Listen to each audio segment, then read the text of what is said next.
Welcome to your local news. I'm Betsy DeVos. I'm David Doyle.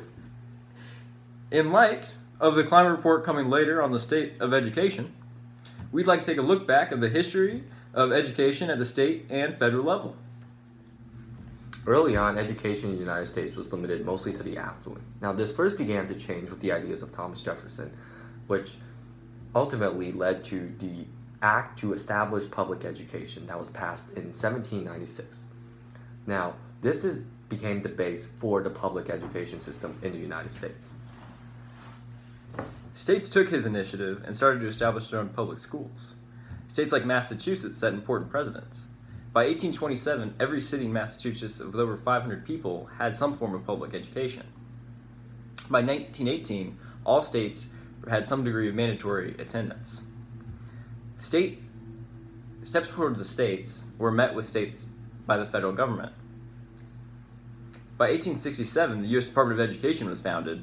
Though it was later demoted to an office, it set the stage for conflict between control of education between state governments and the federal government in three key areas: civil rights, religion schools, and control of testing curriculum. As you can see, for most of U.S. history, states were allowed to segregate schools. This was reinforced by Plessy v. Ferguson, which said that segregation in schools was constitutional.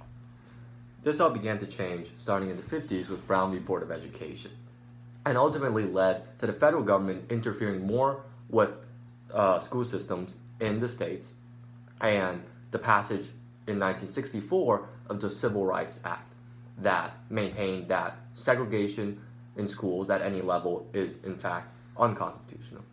Another point of controversy was the role that religion played in education.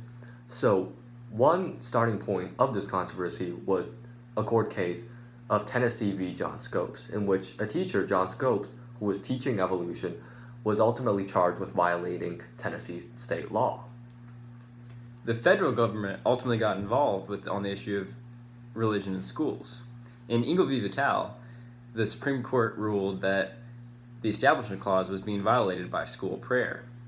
This took school prayer out of public schools and also raised controversy over other religious issues such as creationism.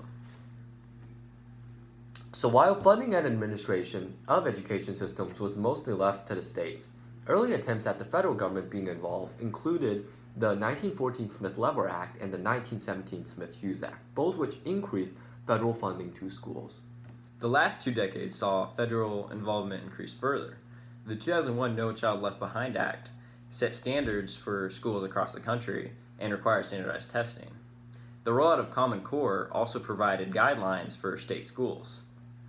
However, these steps toward more federal involvement have been resisted by the states. The Every Student Succeeds Act replaced the No Child Left Behind and took back some of the federal steps.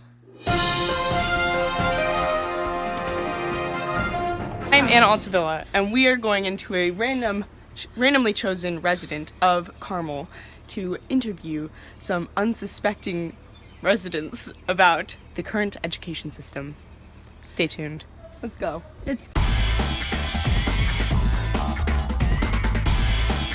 Tommy, what is your opinion on the current education system in Carmel? Thoughts? I think it's pretty good. Why?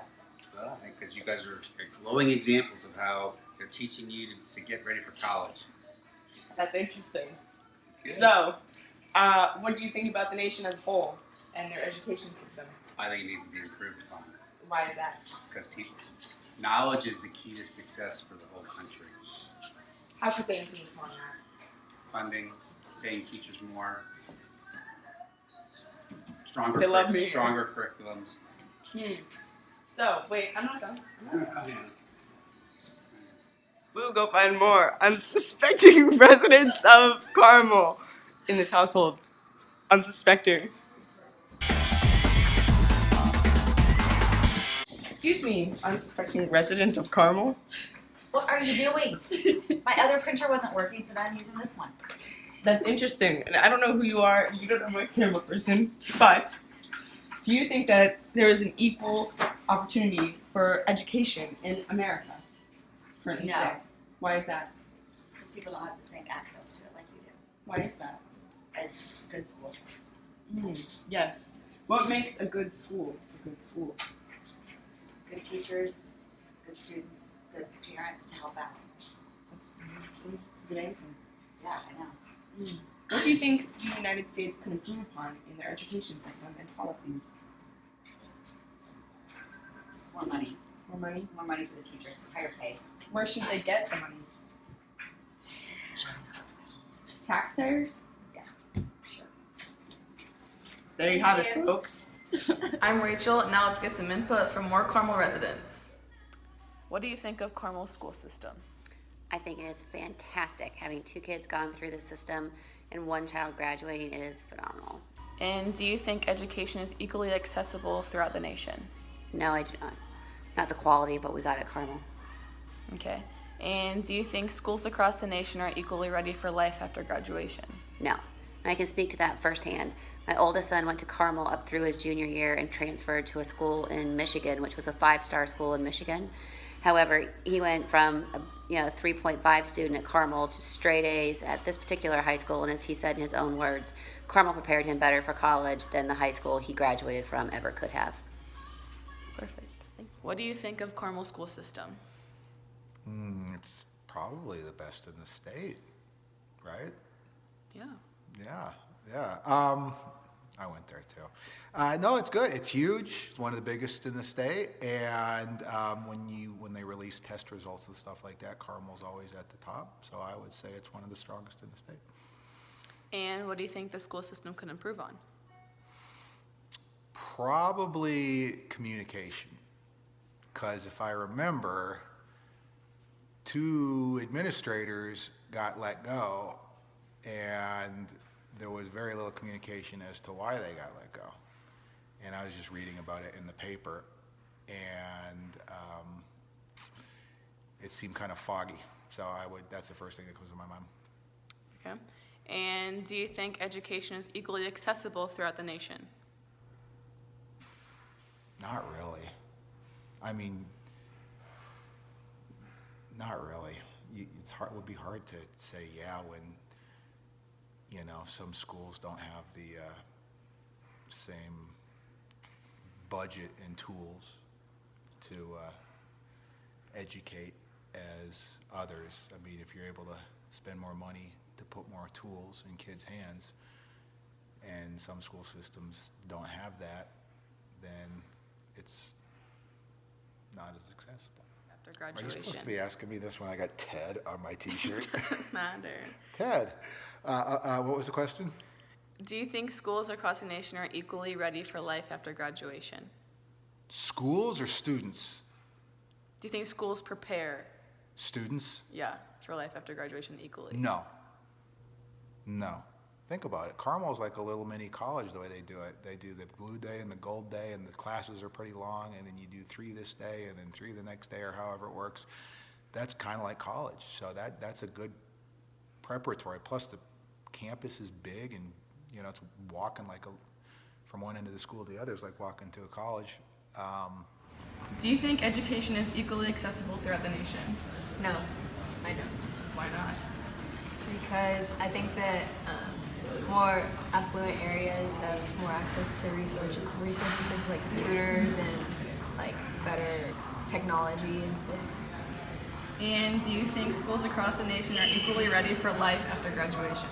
I don't, because for some of the same reasons, like a lot of like inner city schools are lacking like resources that other schools such as Carmel have, or other preparatory schools that are made to prepare you for college, like other schools that are lacking resources can't. Thanks, Thanks, Anna, Anna and Rachel. Now we turn to Kate with predictions on the future of education. Thanks, Dalton and Yuchen. In today's forecast, we are anticipating increased disparities between schools' academic performance, with a few showers of courts ruling that these disparities violate the Equal Protection Clause throughout the day. We are also expecting the academic performance of impoverished areas to continue to decrease. So make sure that the Supreme Court addresses this issue at the national level in order to mandate greater federal involvement. Now on to the rest of the weather for the week. We will be hopefully seeing increased federal government involvement in education policy with intermittent showers of state involvement. With the increased mobility of our population that we've recently been seeing, this federal involvement will be a welcome surprise as it allows people who move to experience easier transitions regarding education. Hopefully, this greater role that we will be experiencing will decrease the large gap between the best and worst performing states in the upcoming forecasts. We should also be expecting the Department of Education to gather more comprehensive statistics on underperforming schools in order to take the first step towards solving this problem. With this nice change, we can expect new policies to enforce accountability measures as we go into the weekend.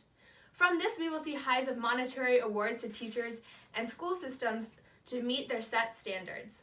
While we see lows of impoverished areas having underfunded schools, this week we will experience improved conditions that are involved with redirecting funds.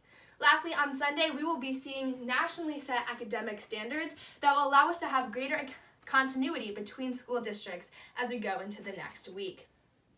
Make sure you are looking forward to a decreased burden on teachers developing the curriculum at the local level. That's all I have for this week's forecast.